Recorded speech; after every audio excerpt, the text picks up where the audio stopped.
Okay,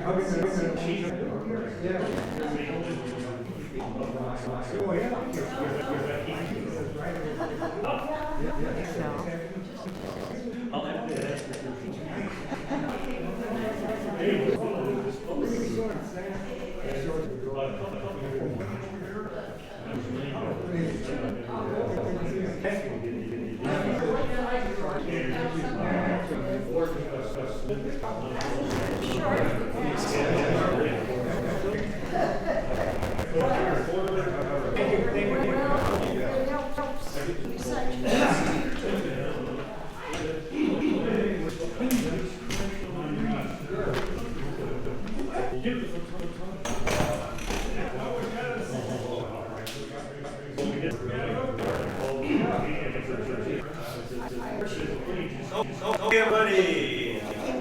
So we're live right now on Facebook Live, so you can wave hi to the world there, and maybe watching us in Japan. Who knows? My name is Steve Myers. I am part of the museum board of directors, and I'm really excited this year. All are about programs that we have to offer. 5 programs, and tonight is the opening night, and we have a special program tonight.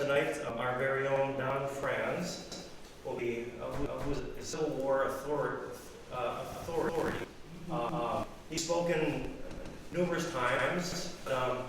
Tonight he's going to be talking about things related to the 161st anniversary of the start of the Civil War. So he's speaking for 45 minutes straight without taking a breath, and then he'll go on. He asked me to let him know when 45 minutes is up, because we want to have some time for questions. So if you have questions while he's talking, you can. This is casual. You can, I'm sure you wouldn't mind if you had a question during it. But, well, if you want to do that, that's fine. That just gets me going. Yeah, it gets me going. So we'll try to be done by tonight.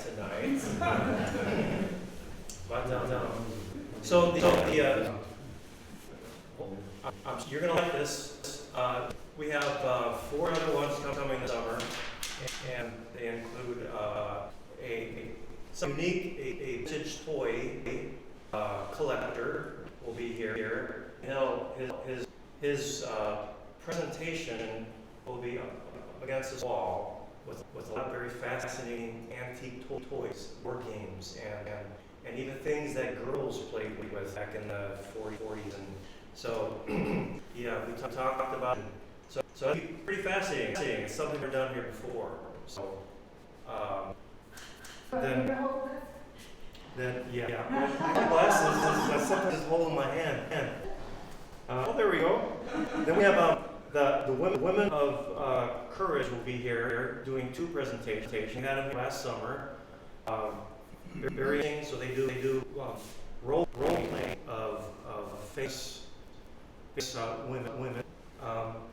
And this year they'll be doing let's see, life in the 1800s. So it'll be very, very interesting.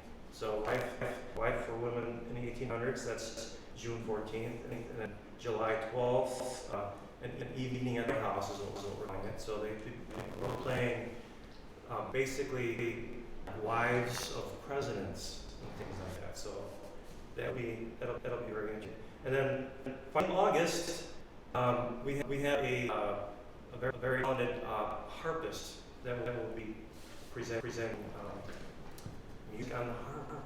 So that should be very, very neat, as we say sometimes. I was in Australia, and I used the word neat in the military, and for some reason they're fascinated by the way Americans say neat. So I was with the family. They kind of adopt you when you're in the military because I was Australian. But they always ask me, say neat again. Say neat. Oh. And they love, I'm going straight here. But That's okay. They also are fascinated by squirrels. They don't have squirrels down there, kind of like we're fascinated by kangaroos. So they would want to know all squirrels. It's like squirrels.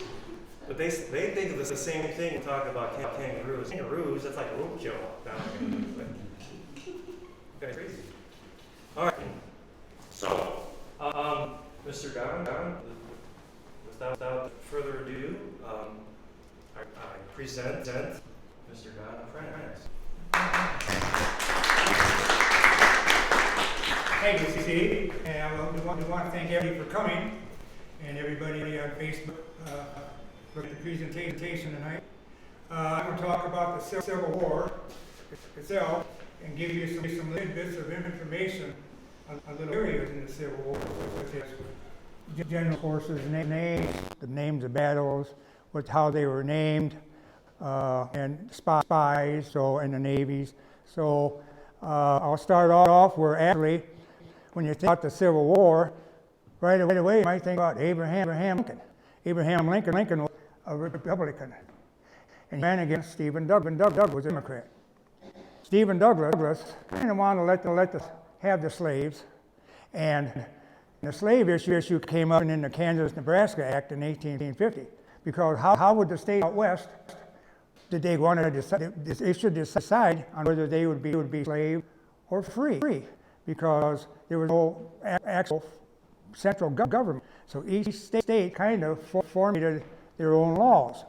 So anyway, people in the South, when Lincoln was elected president in the first part of November of 1861, people in the South said, uh-oh, Lincoln's going to take away our slaves. This is it. They're going to take away the way we produce.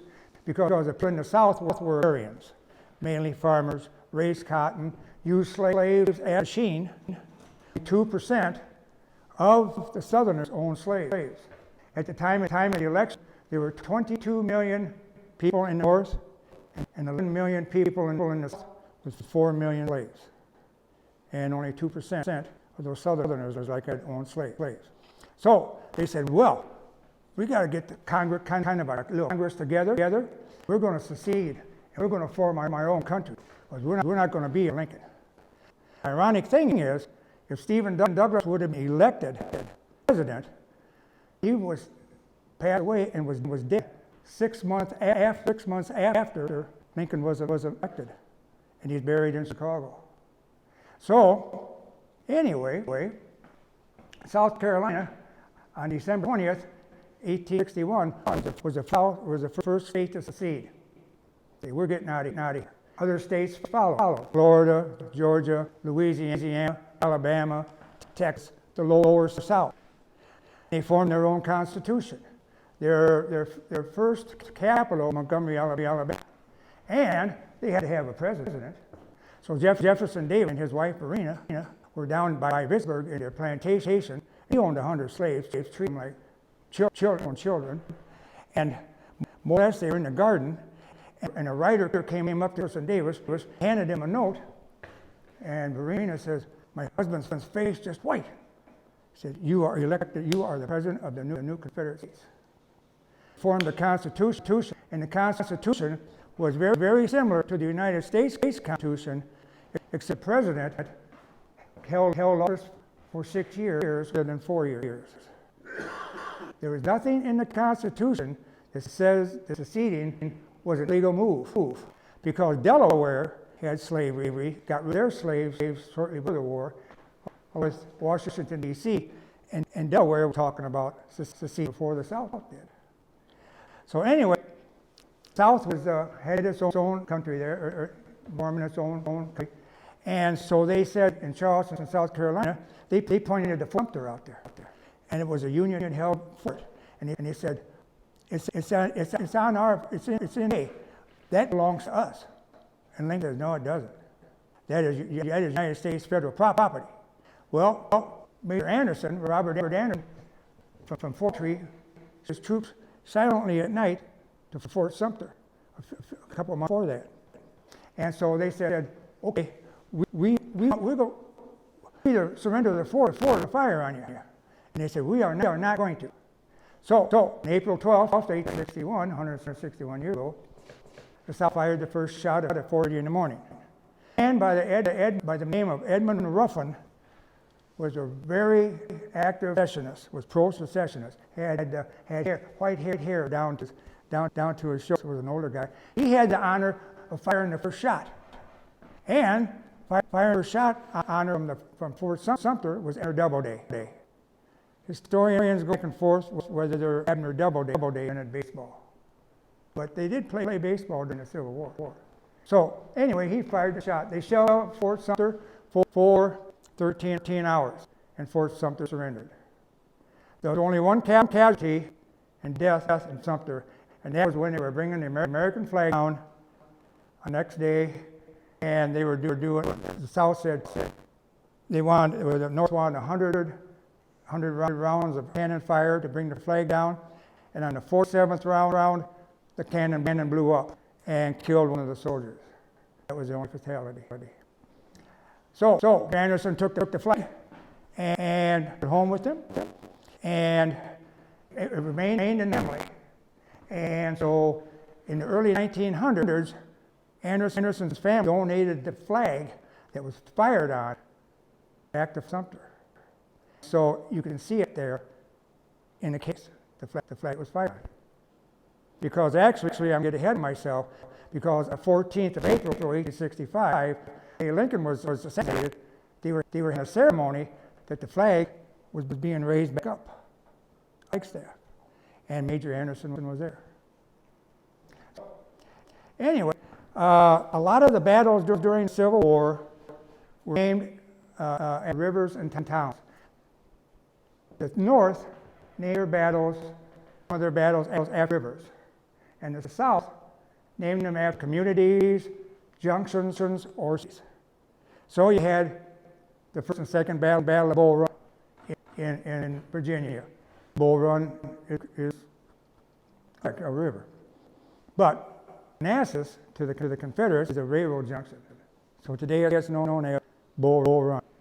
It's just about 12 miles outside, 20 to 12 miles out of Washington, D.C. That battle was on the 21st of July, 1861. Other battles were named. Rivers was Antietam, which was the bloodiest day of the war, which was September 17th, 1862. To the Confederates, it was Sharpsburg, and it was Antietam and then Sharpsburg. Bloodiest day of the Civil War. 23,000 men and 23,000 casualties in one day. That was a bloody day of the Civil War. So, there was also Pea Ridge, Arkansas. It was called Elk Tavern. And there was Shiloh, the Shiloh battle, which was April 6th and 7th of 1862. Shiloh was a town called that by the Confederates, and Shiloh was also a church there. But the North called it the Battle of Pittsburgh Landing on the Tennessee River, where the troops came in and they got off the boats at Pittsburgh Landing and went the hill. So anyway, then the Battle of Bull Run actually started, and a lot of the people thought, especially in the North, well, there's only going to be one battle to get rid of the Confederates, and the war would be all over with. So they had people in the first Battle of Bull Run, because the second one was in August 29th of 1860. But the Battle of Bull Run, picnickers came out from Washington, and they were drinking wine, and they want to watch the battle, you know. Well, one of the generals, I'm talking about getting nicknames, there was during that battle, there was the South was kind of winning the battle, and pretty soon the North started to push the rebels back, and so actually Thomas Jonathan Jackson was commander of the Confederate forces. He was a type of individual, very stringent. He sat on his horse in front of the line.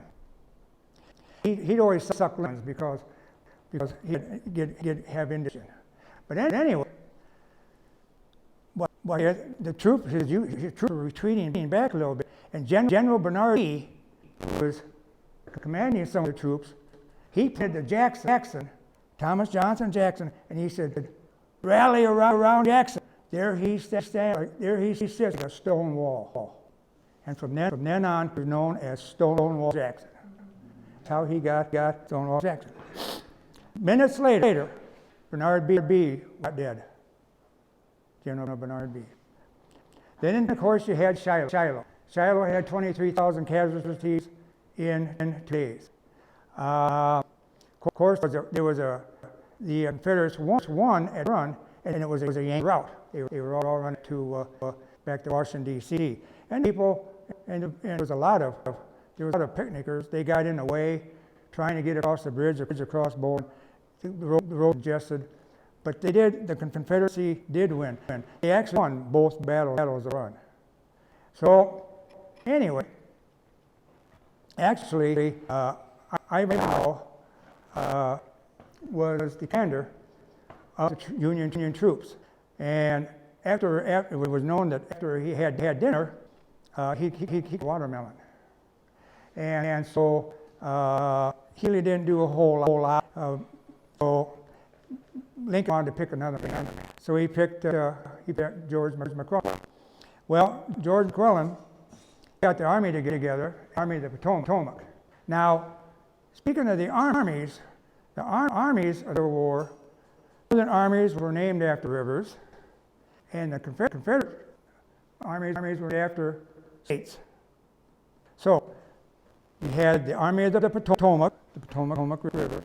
You had the Army of the Tennessee, and you had the Army of the Cumberland, with all rivers, and you had the Army of Mississippi. Now, the North had kind of the confusing thing, and this is a little secret word in there, is the North had the Army of the Tennessee. The Confederacy also had the Army of Tennessee. The word "the" was the difference between the river, the North, and the South, because they did not. So we had so Shiloh came up 23,000 casualties. Major Goddard was actually killed, and so he was buried in Lena Cemetery. And so Pittsburgh Landing was taken care of, and the troops were coming up there, and the Confederacy was actually stormed into their camp and wrecked their camp, and they were pushed back and downhill toward Pittsburgh Landing, and it wasn't looking too good. And so finally Lewis, who was kind of late in coming in with his troops, he got there and pushing them in and pushing the guys back up into the hill. Lew Wallace actually was the author of Ben. And so anyway, so then they progressed on, and there was Shiloh, and it looked like the South or the North did win at Shiloh. The thing about Shiloh, and I've been there, I've seen it. They had all battlefields have little areas that are called special things. They had Bee Pond at Shiloh, where everybody went to their blood pond. But it was also where they had the mass cannons set up, and the Confederacy and the Union were firing back and forth, and it was so violent, the balls sounded like deep going by, and they call it hornet's nest. The hornet's nest is very big, but at Shiloh, at any minute during the battle, there were 1,000 balls flying in the air. So anyway, so the war was progressing, and so they had, it was going into 1862. McClellan wasn't doing real well. He formulated the Army of the Potomac, which was 125,000 men. Now they really liked him. He really holded them real well, but he didn't want to use them. So if he did use some of his in the battle and they did win, he sat back on his laurels, we beat you. And General Lee and everybody, they would regroup, and then they would counterattack on McClellan. So Lincoln got rid of him and had General Pope. He didn't do real well, so he replaced him with General Hooker. Now the thing about Hooker is Joe Hooker. Well, Joe Hooker always had a lot of women around him at the time. And the thing about it is, that's where you talk about things called the Civil War. That's where the name Hooks came to this day about prostitution. Also, Admiral Ambrose Burnside had massive side whiskers, and that's where sideburns came in. That's where sideburns came. So anyway, he was replaced by by Hooker. Now, in May of 1863, at the Battle of Chancellorsville, was supposed to be General Lee's greatest battle.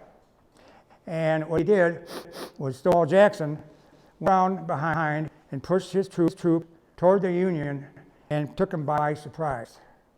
And they won. And so they won the Battle of Chancellorsville. Hooker wasn't a very good general. The thing about it was, the sad about battle to General Lee was Stonewall Jackson and his men and his group, officers, shortly before that, were only about 100 yards away from the main Union line. And it was starting to get dark outside, and so he turned his men around, started going to his line, and the 18th North Carolina thought their scouts coming, and he opened fire on them. Stonewall Jackson 3 times at a time, here, and here, and the rest. And so he was taken to Guinea Station. One of his men was killed, and he was taken to the station where they amputated his left arm. And so they buried his arm at Guinea Station. Stonewall Jackson died of pneumonia 8 days later on May 10th, holding his 5-month-old baby on his chest. General Lee said, "I lost my right arm." And so you can imagine, historians say, what would have happened if Stonewall Jackson would have been alive at Gettysburg? That happened. Because Gettysburg was the 1st and 3rd July, 1863. Now there were three pivotal battles in the United States. That was Bunker Hill, Gettysburg, and Normandy. Well, that was General's second invasion. The first invasion was Antietam, bloodiest day of the Civil War, on September 7th, 1862. And so it was, General Mullen was in charge then, and so kind of going back and forth. But anyway, so it was kind of not a real northern victory, but it was kind of a draw. But Abraham Lincoln needed the victory to put forth his Emancipation Proclamation. He wanted to do it before, but Secretary Stanton said, "We're not doing well. The first couple years war, we're not doing well. We need a victory to put that in there," because he rejected it. They had their victory, and on January 1st, 1863, the Emancipation went into effect. Freeing slaves, freed Union-occupied areas. So, you had Antietam, and they had Chancellorsville, and now you got Gettysburg. Lee's second invasion, the Army of Northern Virginia. And so General Meade was actually given the overall command of the Army of the Potomac. And he was a general at the end of the war. So actually at Gettysburg there was 170,000 troops, and there were 50,000 casualties. And when Pickett charged on the third day of Gettysburg at 3 o'clock in the afternoon, 96 degrees. 15,000 guys lined up. That's 40,000 Yankees against the stone wall and 70 cannons. Now they had an artillery barrage before and 3 hours before that to soften the Union line. Well, the Union wanted to see their ammunition, so General Lee saw the cannons retreating a little bit to save their ammunition. So he said to his second in command, General Longstreet, James Longstreet, order Pickett's charge, order him ahead. And Longstreet said, I'm not doing it. I'm wide open, a mile wide, four lines long. And so he says, I'm not going to do it. I don't want to do it. He said, I want you to do it. Well, Long did order, but all he did, nod. That was it. He did not agree with it at all. They got slaughtered. 3,000 casualties out of 50,000 guys, and only 150 guys made it to the stall. And clubbed each other with muskets, and then retreated. So, General Grant came from, well, I wanted to talk about General Grant a little bit. And so just kind of going off, just picking some things to tell you. General Ulysses S. Now he was quite an individual. What happened was Grant's real name was Hiram Grant. But when he went to West Point, they put his name as Ulysses because that was the maiden name of his mother. And so it was U.S. Simpson Grant, Ulysses. So that Hiram was his real name. In February 1862, on the Tennessee River, he attacked Fort Donelson.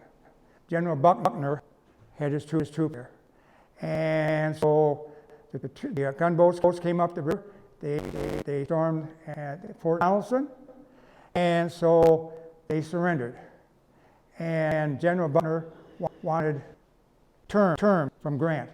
And Grant says, nope, no surrender terms, no nothing, conditional, no surrender.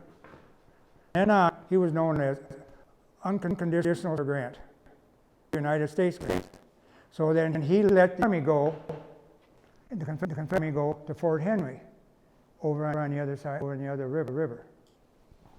So, in congratulations, the government sent Grant 10,000 cigars. And so he passed them out to troops. Grant smoked 18 cigars a day. Of course, he died of throat cancer in 1885 at the age of 63. So anyway, then the war progressed along, and Grant was now coming from the west, going into the east. And so there was, after Gettysburg, going into 1864, Grant took over. But he kind of had everybody. But General Meade still had the Army of the Potomac, and so what happened is they started to win in 1864 because Grant was a real. So he would win a battle. He wouldn't lay back. He just keep on pushing, and he lost a lot of troops. And he used to he got the nickname Bush Grant, but he got the work done. And so I mean, for instance, one of the battles on June 4th, 1864, was at Cold Harbor. Now, after the Battle of Cold Harbor, Virginia, they found a diary on a Yankee. Took the diary out of his pocket, opened it up, and on the June 4th, he had wrote, "I was killed." Now at Cold Harbor, the troops going to Cold Harbor thought, "Oh boy, this is good. We're going to see some water." Well, it wasn't true because it was in the woods. It was part of the battles, the 7 battles to take Richmond. And so, what happened was, Grant, it was Grant, one of Grant's blunders, he stormed the Confederate entrenchments. You can see him there today. Grant lost 7,000 guys in 20 minutes. And so he kept on pushing, kept on going, and so the war progressed on there. Now, I want to get into a couple other things too. I want to talk about, the Navy during the Civil War. Now, actually, kind of a thing that people don't know is that the United States had 7 balloons, hot air balloons. They had their own balloon corps. And a guy by the name of Thaddeus Lowell had his own balloon called the Intrepid. And it had Intrepid on the side of the balloon. So he was going to go take a balloon up the Potomac River to the Battle of Seven Pines, and he was going to go check out the Battle of Air Oaks, which was one of the battles. So what they did was they went up in the balloon, and then they could see the Confederate position and report back. The ironic thing about it, he put a balloon on a boat to sail up the Potomac River. That became the first aircraft carrier in the history of the United States. So that's really something too. But it did go up. So anyway, other ones were, you had Monitor in America, March 9th, 1862. John Erickson designed the Monitor. It was an ironclad ship, one of the first iron gunboats. Turret on it with a cannon, so you could turn the turret. Well, it would be 30 degrees in there. You couldn't sit on much because there's 8 inches of iron on it. But the South got a hold of that wind. Oh boy, that's going to be a threat to us. So they had the CS Merrimack, which was a wooden boat. So they turned that into a gunboat and plated iron that and named it the Virginia. So on April 9th, or on March 9th, the Monitor and the and it was all, and it was at Hampton Roads, Virginia. And if you look at pictures, there are men sitting on the boat on the Monitor. You can see cannonball dents on the turret. So actually, what happened was it was all, and unfortunately, the Monitor was being towed down the coast, and during a storm came up and capsized it, and the Monitor sunk. And actually, Virginia, the South was afraid that the Virginia was going to fall into Union hands, so they blew it up and got rid of it. So that was that. And of course, another good one is trying to think now of one. They also had David Farragut. David Farragut was a big commander, very famous. He had vertigo, and so on a flagship, they would strap him to the mast if he's in a crow's nest. Well, in 1864, they took New Orleans, and they're steaming up the Mississippi River, and they're getting to Mobile Bay, Alabama. And the gunboats ahead of them, there was the USS Brooklyn, and the captain in there said to David Farragut, he says, we can't go any further. They got torpedoes in the river. Now, a torpedo was nothing but an arrow of black powder on a cable. So they had primers on them. So if you ran into those, it would explode. David Farragut told the commander his famous words. He said, maybe you've heard, damn the torpedoes and full speed ahead. And so they were okay. Another one is a USS Cairo. It's like it's spelled Cairo, but it's not. You can walk on that ship, on that gunboat, because it's at Pittsburgh. It ran into a mine in February 1862 on the Yazoo River. Exploded. There were Irishmen on board. No one killed. And so they brought that up right around the year 2000 and refurbished it and even walk on. So that was really something. So The Navy itself was pretty good. Black soldiers were discriminated against when they joined the forces. They made very good fighters. They were paid $11 a month. The white privates were $13 a month, but ironically enough, the black sailors were paid equal amount. And so eventually, Lincoln had soldiers pay equal amount. And there were about 40,000 black troops. And they did very, very well.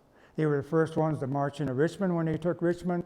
They were the first ones to go into the crater. The crater was in Petersburg where the mine blew up, the black powder and a big crater in the ground. And they went in there, and the Confederacy was some guys down in the crater. And so that was the Petersburg, actually a siege the United States was doing, and at that time. Now, getting to Vicksburg, Abraham Lincoln was really upset with me because General Lee was in retreat, retreating back to Virginia after getting. Go get him. You can destroy Lee's army. You don't take over towns. Lincoln said, you destroy the armies, is what you do. And General Lee, my guys are too tired. I just can't do it. So General Lee actually made his escape over the river, back into the south, back into Virginia. Well, ironically enough, that was, 4th of July. And the 4th of July, speaking of Vicksburg surrendered to Grant. John Pemberton was a southern guy, but went south. And a lot of guys claimed, why did you surrender Vicksburg on the 4th of July when it's the United States birthday? My men can't take anymore. There's no food, we got entrenchments, I got to give up. And so Vicksburg was sieged quite a while, and with the fall of Vicksburg, that opened up Mississippi all the way up from the north all the way down to the Gulf. So then we could infiltrate everything right into the south. So another thing is battles of Spotsylvania. That was a bloodbath. Men lived on hardtack and coffee. Booze, liquor was a big thing, but coffee was the big drink. And it was supposed to be that General Grant was the first one to try instant coffee.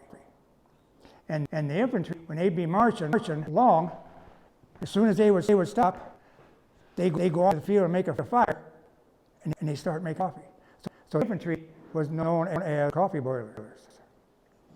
Now, if you come to the generals horses' names. Anybody know any generals' horses' names during the war? Well, okay. General Lee's was Traver. Stonewall Jackson's was Little Saul. General Grant's was Cincinnati. Philip Sheridan, who was 5'5", very famous cavalry general in the Shenandoah Valley. His horse, Renzi, his horse is beautiful, black.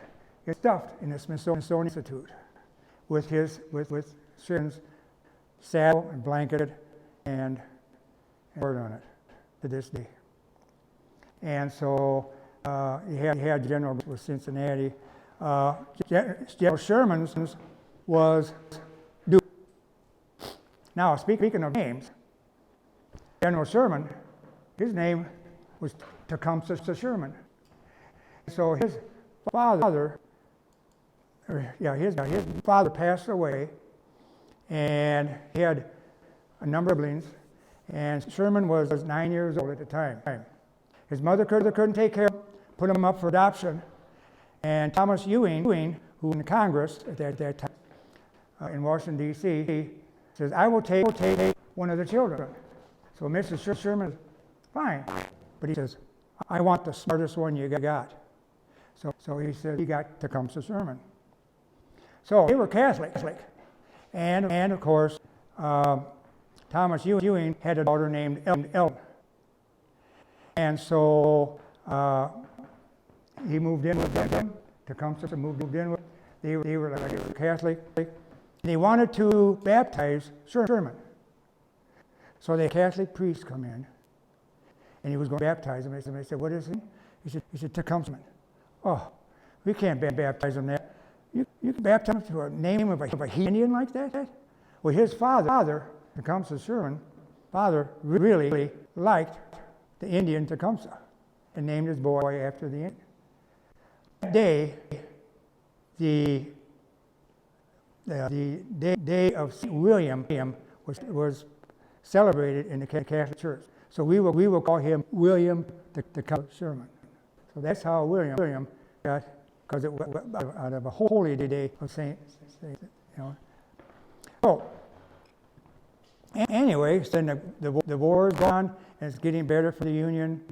The South is getting kind of out. A lot of desertions during the war, toward the end of the war. So General Grant actually became a star general, and he was only, they hadn't had a vice general since George Washington, and so it was progressing along, and so finally the Union won, and the South knew that they were in deep trouble, especially with Grant. And Grant was actually going against Lee, and he knew he was having trouble. So his army in Northern Virginia was disintegrating. And so they finally agreed to surrender at Appomattox Courthouse in Virginia. And there was a tavern there. And so they at the Appomattox Courthouse. That's what the tip is. But the house ironically, the house that they surrendered at was the Wilmer McLean house. Now, Wilmer McLean lived with his family. Wilmer McLean lived on the battlefield of Bull Run. So when the battle rolled around his house, and Henry House, which Mrs. Henry was an older woman and laid in bed, an invalid, and a ball came through and killed her at Bull Run, Henry House, and destroyed Henry House. Wilmer said, "I'm getting out of here." Did this war stuff, and they moved to Appomattox. So the war started around his house, ended at his house. So General Lee signed the papers, a marble top table, and he gave them really terms. Tell your men, take your horses, because it's time. That is April 9th, 1865. And so he says, the fields need to be plowed. Let your men take the ones with them, and everything is good, and just roll them with the army, and just go home. General Lee offered Grant his sword, and he says, "No, I'm not taking your sword. You keep it." So he didn't even take it. So he did very well in letting Lee. So they did disband there at Appomattox, and the war was over. So anyway, we can talk about a little bit about the Civil War. You like to hear the women of the Civil War? Well, okay, there were a lot of spies during the war, and there's 3 spy women that are pretty predominant. One of them was Rose Greenhow. She was a Confederate spy, and she would get messages from Union officers and everything, and stick them in her hair and travel and give the notations to the Confederates about the dispositions and everything of the Union Army. Well, the picture of her being arrested, and she's sitting in the prison with her 8-year-old daughter in Washington, D.C. So she spent some time in for being a spy, but not a spy, and she had her own syndicate. And so she got out, and she got on. She went over to England, or over to Europe, and she came back in February of 1864, a Union an English blockade runner the door. And so it had right at the Chesapeake Bay area, right outside the coast, boat docked, and she and some people got in a rowboat and were going to row to the shore where they meet some people, and the boat overturned in the water. Well, she was weighted down because she had $2,000 worth of gold sold in her dress. So it went down, and she actually drowned. So, anyway, also another Confederate, another Confederate spy was Boyd. Bill Boyd was pretty young, Stonewall Jackson's personal spy, and she ran between the Union and Confederate lines. The Confederates, the Stonewall Jackson's line at the Battle of Front Royal, to win them to get where the Union line was. And so that was his spy. There's a picture of Bill Boyd. She's holding a gun. She's got it stuck in there, and she's really something. Well, what happened was she made through the war. She went over to Europe, got married over there, went into the theater, came back to the United States. She was making a speech on September 25th, 1900, at Kilburn, Wisconsin. Kilburn, Wisconsin was known as the Wisconsin Dells, and she dropped on stage. Bill Boyd is buried in the Wisconsin Dells, and you can see the grave, and it talks about Front Royal. Now, an interesting spy, it's really interesting, and it's written on her, is, I can't think of her first, Van Loo, and Elizabeth Van Loo. She lived in a mansion on top of a hill in Richmond. Now, she acted crazy, like she was Looney Tunes. And so that was to scare people away, so that she wouldn't be found. But she had a network of spy people, and she would go up with these officers stuff to the brigades in Richmond and get information about troops and how many and where they're at. And then she would send messages to the Union line. They called her Crazy Bet. And so she made it to war. And so in June of 1900, she died at the age of 81. 1911, they tore down her mansion and put an elementary school where her house was. And so she is buried in Richmond. But Elizabeth Van Loo, quite an individual, Crazy Bet. And so I do want to say one thing about the Navy. I forgot, and I got to get to another big thing is the submarine, the Hunley. The Hunley was a Confederate submarine. It was a submarine in the United States. So it was it was at Charleston, South Carolina, and the first two crew drowned in it. Dixon, who was actually the commander, drowned in the second one. The second time out, somebody forgot to close the hatch and it filled with water. So anyway, so in February 1864, toward evening, they were going to go up beyond Fort Sumter. Now Fort Sumter is 3 miles out in the bay. So they had guys make a bonfire on the shore. So anyway, so they were going to go, and on the end of the submarine was a spar with torpedo on the end, with a cap on it. There were 2 officers, 6 men on there, and they were in there, and they would actually crank it out there. And so the idea was there was a ship, a big wooden ship, out beyond Fort Sumter, the Housatonic, and they were going to see that ship.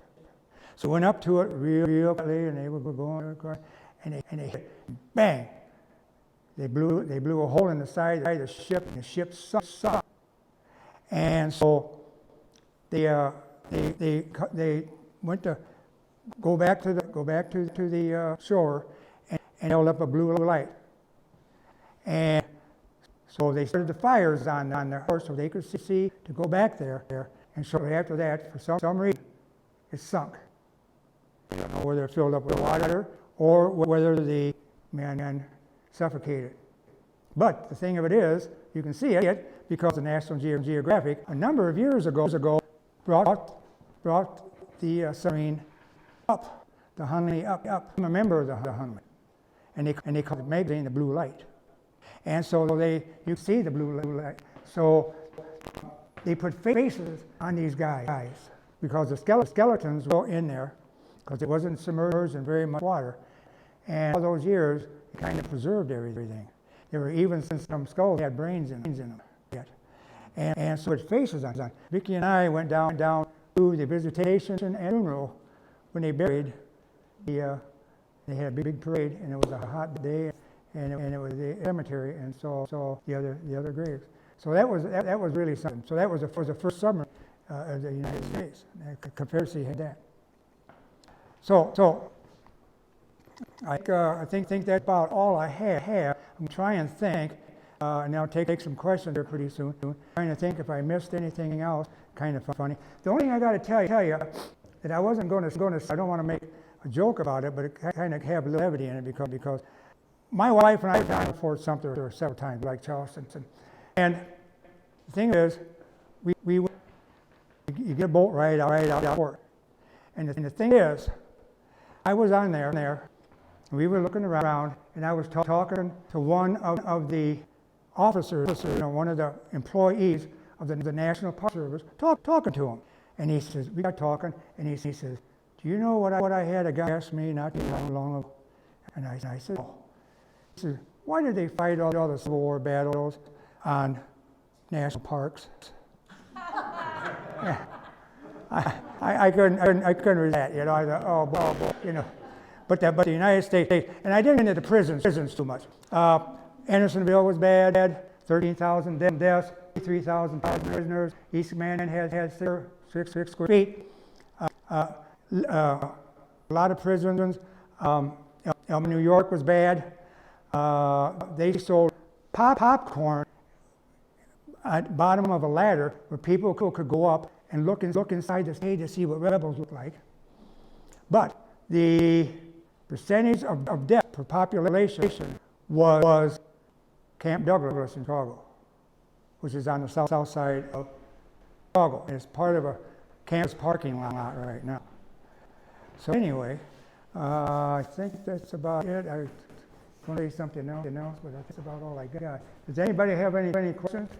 Hugh. Yeah, I don't think I read or heard anything of why Jefferson Davis was one to be selected. What was about him that Confederacy asked him to be the president? Well, the only thing I can think of is he was in the Mexican War, or he was in the Mexican War, and he was part of government, and he had some severe headaches and died because he got wounded in the eye. And I think because he kind of had knowledge of political things and everything. I don't get into a lot of the political stuff, but I don't know the political stuff. But it's probably why probably burned down. He wasn't fit to actually serve in the military because of the Right. Yeah. And he lasted through the whole war. Yeah. Yes, Andy. Was there this woman who was a slave, was like a maid or a housekeeper in the Confederate house?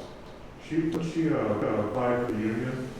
She's like, I can't think. She was African. They didn't take her very seriously. Yeah. And she took things off his desk. Yep. You're right. Yeah, I can't remember her name. I don't know her name. Yeah. She was a spy too. Yeah, right. White House Confederacy. Lincoln lost a boy while he was in office, boy Willie. And Jefferson Davis lost a 5-year-old boy. The White House of the country, the boy was balancing on the railing up above on the second floor, fell off and hit his head on cement. So you're right, Andy. There was a spy. He thought Alexander, the big photographer, was a spy. Alexander. He took pictures of Andersonville and of the hanging of the conspirators. And it's really got good pictures. There was over a million pictures taken in the Civil War. Alexander Garner was Matthew Brady for a while. And there was a B-29 bomber during World War II named Matthew B. Brady, believe it or not. But Alexander Garner broke away and set up his own shop. Other questions? Yes. Did some women dress up as men? Oh, yeah, thank you, yes. Yeah. Well, thank goodness for my wife.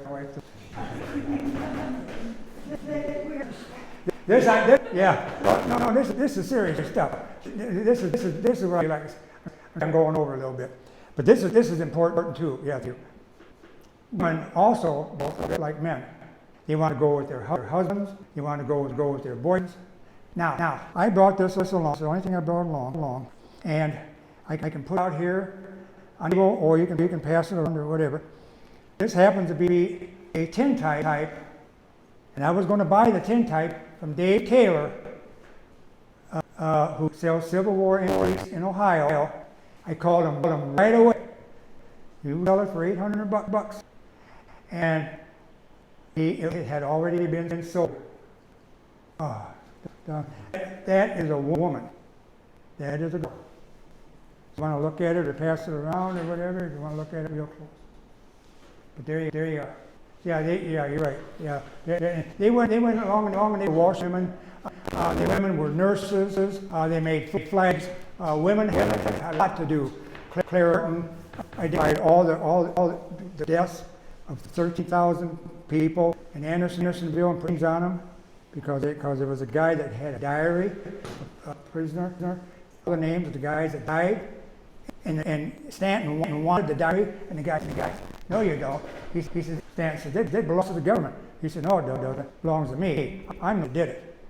So he got with Clara Barton, and they identified all of those graves down to Andersonville, and you can see those, go in the cemetery, and see those 13 graves. So anyway, any other questions? Yes.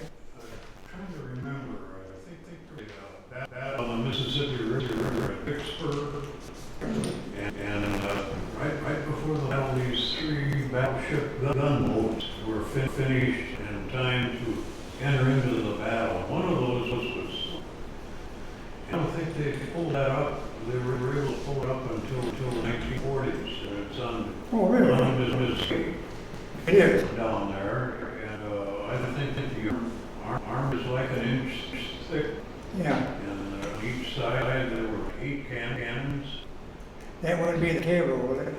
But I've seen the pictures of the cable. Oh, okay. Yeah.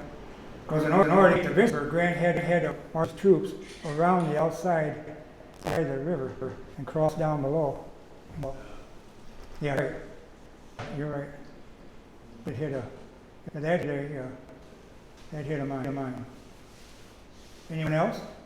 Just, I remember it said that the men in Cedarville going into the Civil War made up a full platoon or a full company. Yep.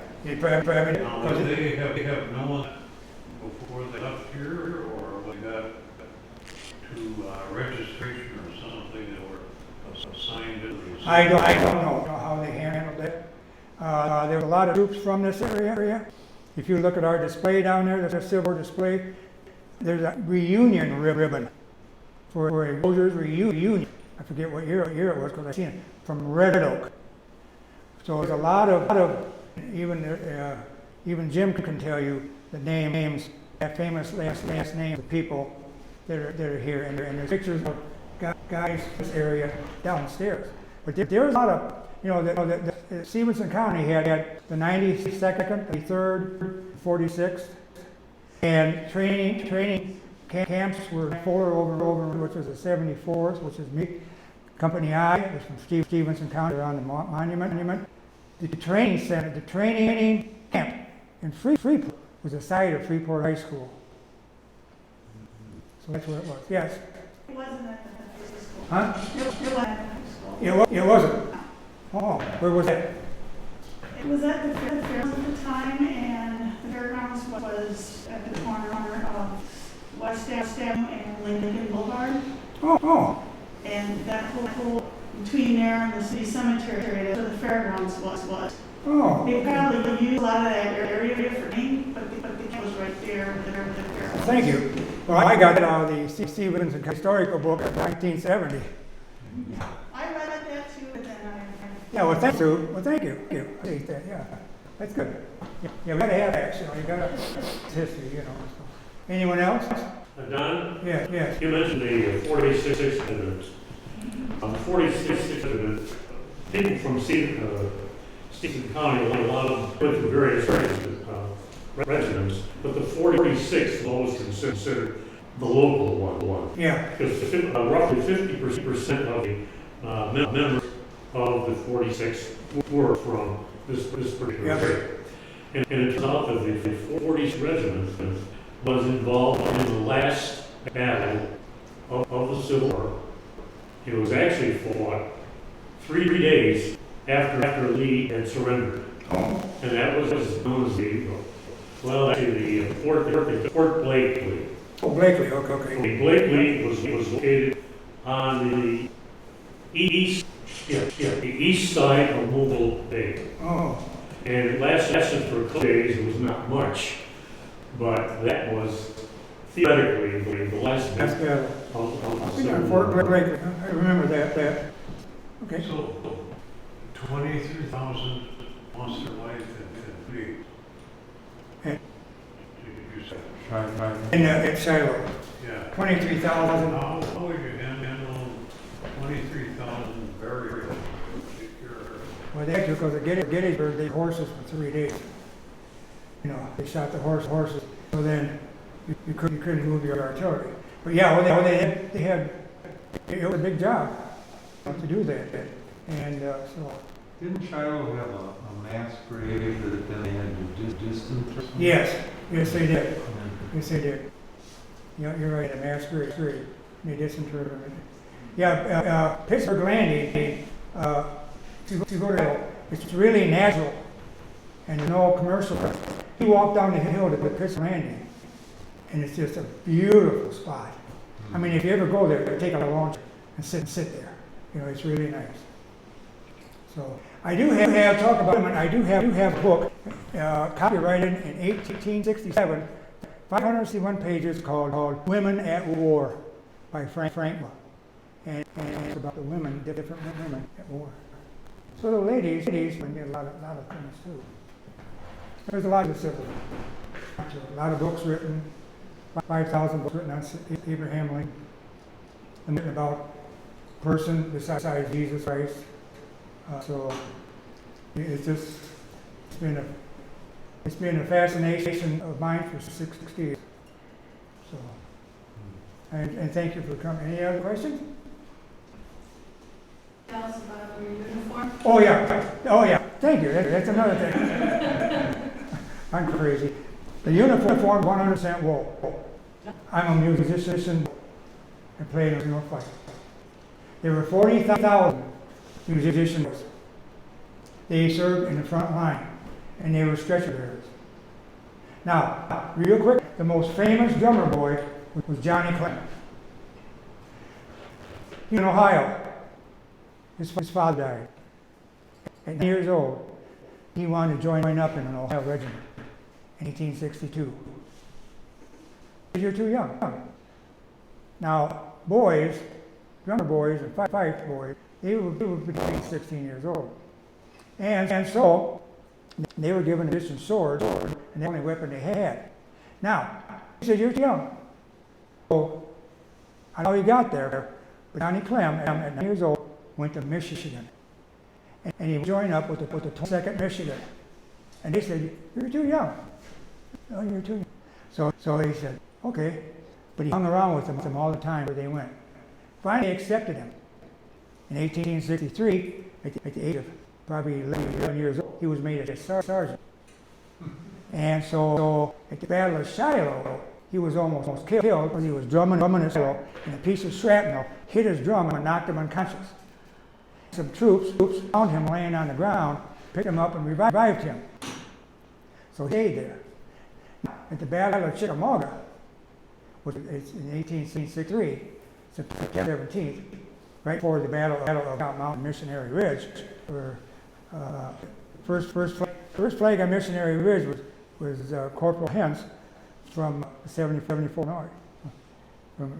But anyway, Johnny Clem was at Shiloh, at Chickamauga, and he was right. And Chickamauga was a big Union victory, or Confederate victory. It was a Confederate victory. And so Johnny Clem was riding on an artillery wagon, and he had a soft musket. And a group came up to him, and the colonel requested to turn over his weapon. And Johnny Clem shot the colonel off his horse. Johnny Clem stayed in the service. And in 1903, he got married, and he had 2 children. He retired at the age of 65, and he passed away in 1937. And so he, the last enlisted veteran to die in the Civil War, from the Civil War. Johnny Clem. Cute picture of him, if you're ever 9 years old, was very nice. We tried to buy a CD, but I can't find it. But anybody else a question? So, I guess history would show that there were wooden bridges across the Pecatonica River as early as late 30s, 1830s. I have to assume in these armies moving from one battlefield to another that there would have been bridges across. Oh, yeah. They were blowing. Yeah. Now, Antietam, they had the bridge is still there. At Antietam, they have the bridge across Antietam. That is cement, kind of a cement thing. Troops, went across. The Union troops went across that bridge. It's called Burnside's Bridge, and they had a fight at Burnside's. But they had pontoons. They would put pontoons down, and they would cross the rivers on these pontoons. You'd be surprised how transportation was during moving artillery, supplies. When Sherman had marched to the sea, he had 160 wagons behind him for supplies of food for his 63,000 men, cutting a wide path, 60 miles wide, from Atlanta all the way down to Savannah. Now, I talk about Sherman, take Milledgeville, Georgia. Milledgeville was the capital of Georgia at that time, not Atlanta.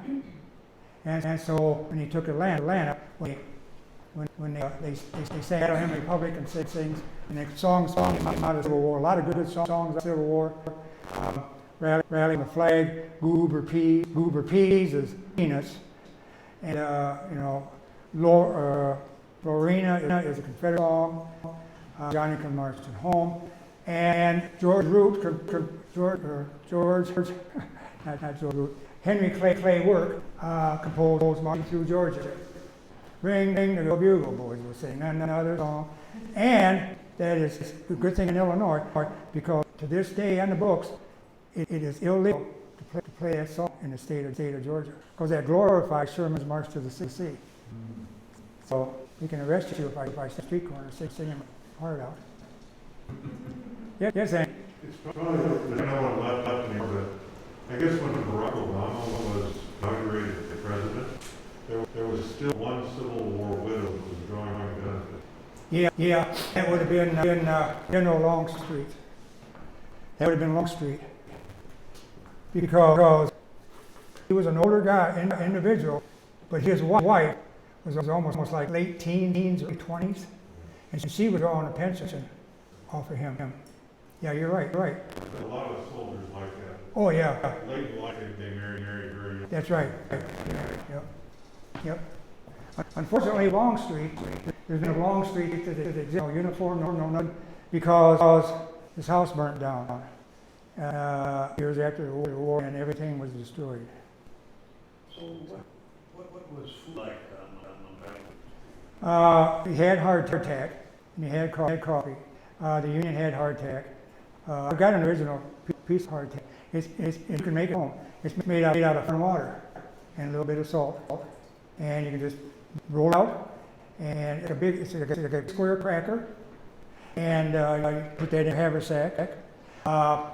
The men on the march, like Sherman's march through the sea, they had foragers. Now this is called a forage camp. So they go off to the farms and capture the livestock or take the vegetables. And of course, this is known as forage camp, so they use their cap and fill it full of eggs and stuff. And then they would bring wagon loads of food back to butcher and stuff for the army. So they ate on the run. The Confederates, they toward the end of the war, they have shoes. General Jackson didn't have many shoes. Marching barefooted. His army was called the Foot Cavalry. They made 20 miles a day. And Henry K. Douglas wrote a book on his staff. It's a good book. And he wrote a book about his experience with Stonewall Jackson's brigade. John Billings wrote a good book. He was in the Civil War called Attack and Coffee. Good book. You learn about the common soldier of the Civil War. And so talk about the guy, common guy like me, you, the common minority Joe, what he saw. It's a very romantic era at that time. So there's a lot of letters and diaries kept. Like something was really big going to happen. A lot of diaries and letters still exist today. You still can convince. I got a couple letters and things. But the writing, real fancy. They would say they were home with his girlfriend, and instead of saying, "Boy, your eyes are so blue," they would say, "Oh, your eyes are so blue, like the blue sky and the moon shining in the sky." And they would just go into really graphics on the beauty of their, and so, yeah. So actually, a couple things I'll tell you real quick. I'm sorry. Is anybody getting bored here? No. The one thing I want to tell you is today, 26th. Well, I'm getting ahead of myself. Because on April 14th, Good Friday, John Booth assassinated Lincoln. And Lincoln died at 7/20/20 morning next day. Booth was on the run, and so was his accomplices. They captured him. But 157 years ago, when Lincoln was assassinated, John Wilkes Booth assassinated the South's friend. Lincoln was going to go easy on him. Okay. Andrew Johnson, who was vice president then, wanted to make everybody pay. I want to hang officers. The commandant, Henry Wirz, Swedish-born commandant of Andersonville, the only one hung on November 6th, 1865. Why? I don't say he needed a scapegoat, but he had his hand like every other prisoner. Himself. But I want to say that 157 years ago tonight, John Booth was shot by Boston Corbett in a William barn. And there's a biography on I can't think of the name now. But anyway, Boston Corbett, and it's quite a biography on Boston Corbett. Kind of crazy, and he kind of disappeared. Might have died in the fire in Wisconsin. You know what happened to him. But anyway, tomorrow, I'll just make this and now I ask and I kind of quit. Another Marine tragedy was the Sultana. The Sultana was a ship loaded for the prison war after the war. A lot of them were from Andersonville and other prisons in the South, traveling to Mississippi. The Sultana, it's got a book written on it, was to hold 275 people, 375 people. They had 2,200 people on the boat. So they were in a race against another company to see who could get more troops and you know, more prisoners, and he got so many of them and all. So they had boiler trouble, and they stopped at Memphis, and they supposedly fixed boiler, and got just north Memphis a little bit, and the boiler blew up and set the Sultana on fire. 1,175 guys burned to death. 200 more later on died from burns. That was the biggest Marine fatality in the history of the United States. More died there than what died on the Titanic. So that's one of the really bad. So there's a lot in Civil War. There's a lot, you know. It's just, and you still don't know everything. But there's a lot of books that are interesting stuff if you like it. Any other questions? They say that there's a little place called land between the lakes, or land between the rivers, not the lake, along the Tennessee River. It's about 10 miles wide, and during that time there wasn't much movement of people, so lands of families pretty much were in that area all the time the war came. And it's been said that sometimes a brother would go to the north, another brother would go to the south, and they might be fighting against each other. It was called the war between us, the Brothers' War, the Civil War, and to the people of the South, even to this day, they call it the War of Northern Aggression. You were the ones that came down, disrupted our living, and took away our slaves and our produce, and they called it the Northern Aggression. There were 7 guys from Simpson County that went south.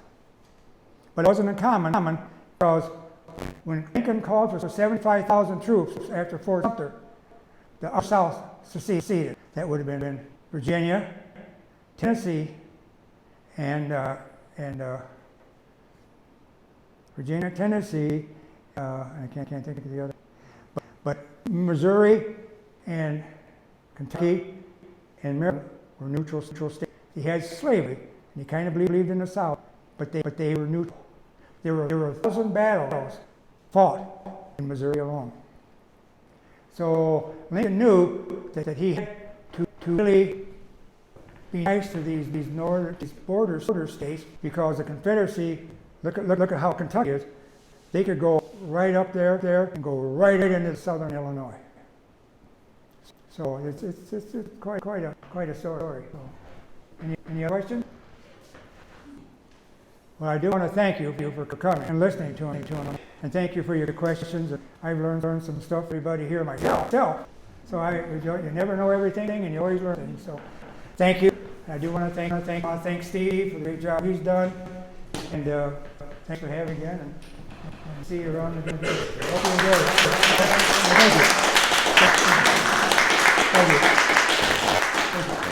There are refreshments, all kinds of food and these, so it's only 9 o'clock, so I knew I'd go. Coffee. Lisa set it up back there. Thank you, Lisa. So just you can chat some more. Probably more questions in a few minutes. And there's no hard tack back there. Might have to have a cupcake myself.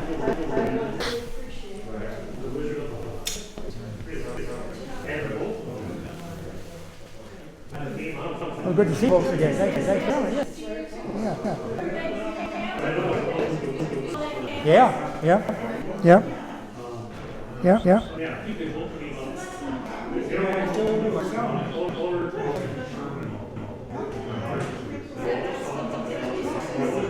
Resources, raw materials,